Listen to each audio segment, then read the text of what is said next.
یرمیہ اور اس کا 31واں باب جو 40 آیات پر مشتمل ہے۔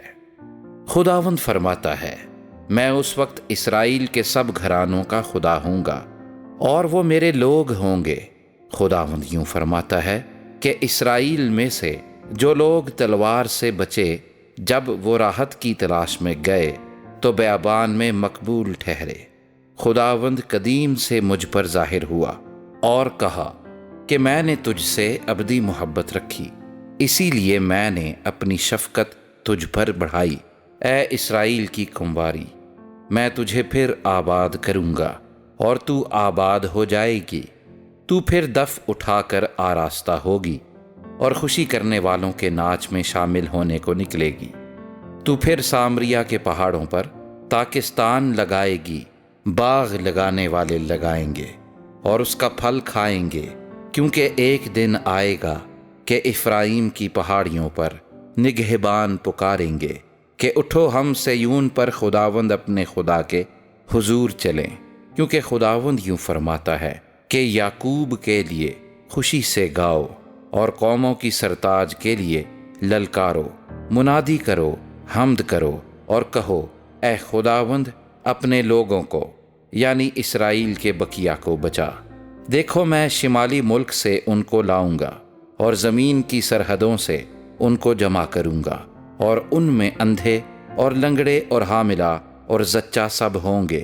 ان کی بڑی جماعت یہاں واپس آئے گی، وہ روتے اور مناجات کرتے ہوئے آئیں گے۔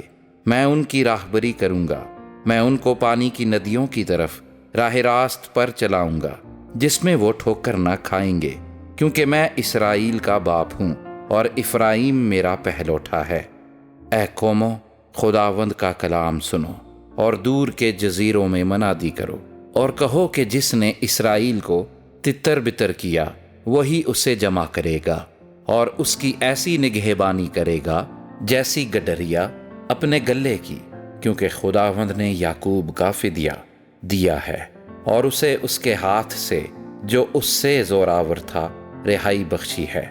پس وہ آئیں گے اور سیون کی چوٹی پر گائیں گے اور خداوند کی نعمتوں یعنی اناج اور مے اور تیل اور گائے بیل کے اور بھیڑ بکری کے بچوں کی طرف اکٹھے رواں ہوں گے، اور ان کی جان سیراب باغ کی مانند ہوگی، اور وہ پھر کبھی غم زدہ نہ ہوں گے۔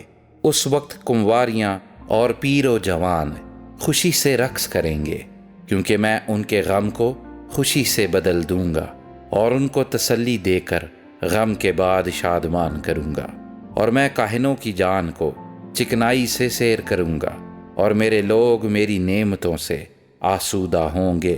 خداوند فرماتا ہے، خداوند یوں فرماتا ہے کہ راما میں ایک آواز سنائی دی، نوحہ اور زار زار رونا۔ راخل اپنے بچوں کو رو رہی ہے، وہ اپنے بچوں کی بابت تسلی پذیر نہیں ہوتی، کیونکہ وہ نہیں ہیں۔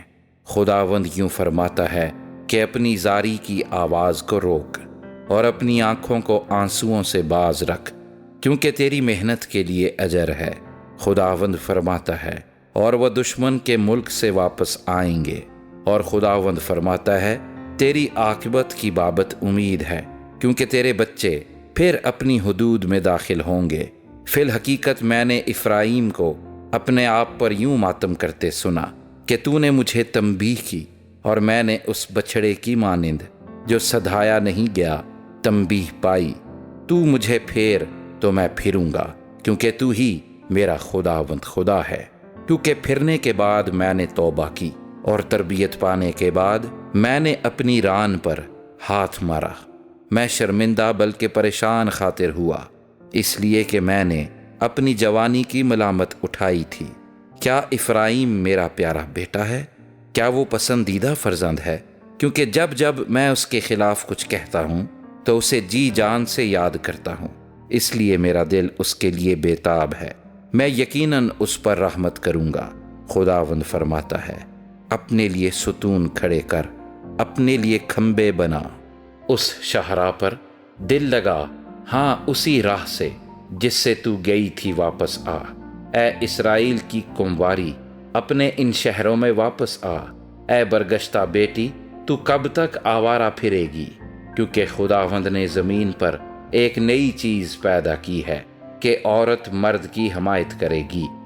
رب الافواج اسرائیل کا خدا یوں فرماتا ہے کہ جب میں ان کے اسیروں کو واپس لاؤں گا تو وہ یہودا کے ملک اور اس کے شہروں میں پھر یوں کہیں گے، اے صداقت کے مسکن، اے کوہ مقدس، خداوند تجھے برکت بخشے، اور یہودا اور اس کے سب شہر اس میں اکٹھے سکونت کریں گے، کسان اور وہ جو گلے لیے پھرتے ہیں، کیونکہ میں نے تھکی جان کو آسودہ اور ہر غمگین روح کو سیر کیا ہے۔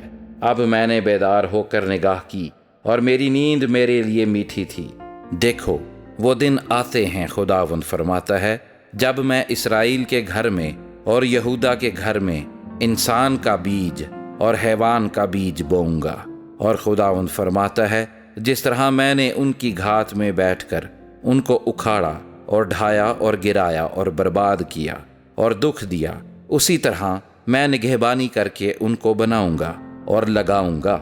ان ایام میں پھر یوں نہ کہیں گے کہ باپ دادا نے کچے انگور کھائے اور اولاد کے دانت کھٹے ہو گئے، کیونکہ ہر ایک اپنی ہی بد کرداری کے سبب سے مرے گا۔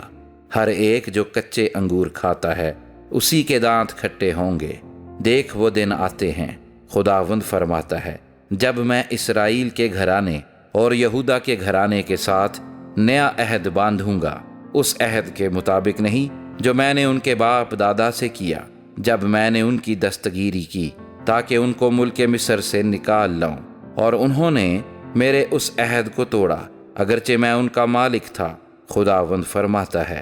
بلکہ یہ وہ عہد ہے جو میں ان دنوں کے بعد اسرائیل کے گھرانے سے باندھوں گا، خداوند فرماتا ہے، میں اپنی شریعت ان کے باطن میں رکھوں گا اور ان کے دل پر اسے لکھوں گا، اور میں ان کا خدا ہوں گا اور وہ میرے لوگ ہوں گے۔ اور وہ پھر اپنے اپنے پڑوسی اور اپنے اپنے بھائی کو یہ کہہ کر تعلیم نہیں دیں گے کہ خداوند کو پہچانو، کیونکہ چھوٹے سے بڑے تک وہ سب مجھے جانیں گے، خداوند فرماتا ہے، اس لیے کہ میں ان کی بد کرداری کو بخش دوں گا اور ان کے گناہ کو یاد نہ کروں گا۔ خداوند جس نے دن کی روشنی کے لیے سورج کو مقرر کیا اور جس نے رات کی روشنی کے لیے چاند اور ستاروں کا نظام قائم کیا، جو سمندر کو موجزن کرتا ہے جس سے اس کی لہریں شور کرتی ہیں، یوں فرماتا ہے، اس کا نام رب الافواج ہے۔ خداوند فرماتا ہے، اگر یہ نظام میرے حضور سے موقوف ہو جائے تو اسرائیل کی نسل بھی میرے سامنے سے جاتی رہے گی کہ ہمیشہ تک پھر قوم نہ ہو۔ خداوند یوں فرماتا ہے کہ اگر کوئی اوپر آسمان کو ناپ سکے اور نیچے زمین کی بنیاد کا پتہ لگا لے تو میں بھی بنی اسرائیل کو ان کے سب اعمال کے سبب سے رد کر دوں گا، خداوند فرماتا ہے۔ دیکھ وہ دن آتے ہیں، خداوند فرماتا ہے، کہ یہ شہر ہنن ایل کے برج سے کونے کے پھاٹک تک خداوند کے لیے تعمیر کیا جائے گا، اور پھر جریب سیدھی کوہ جاریب پر سے ہوتی ہوئی جو آتا کو گھیر لے گی، اور لاشوں اور راکھ کی تمام وادی اور سب کھیت کدرون کے نالے تک اور گھوڑے پھاٹک کے کونے تک مشرق کی طرف خداوند کے لیے مقدس ہوں گے، پھر وہ ہمیشہ تک نہ کبھی اکھاڑا نہ گرایا جائے گا۔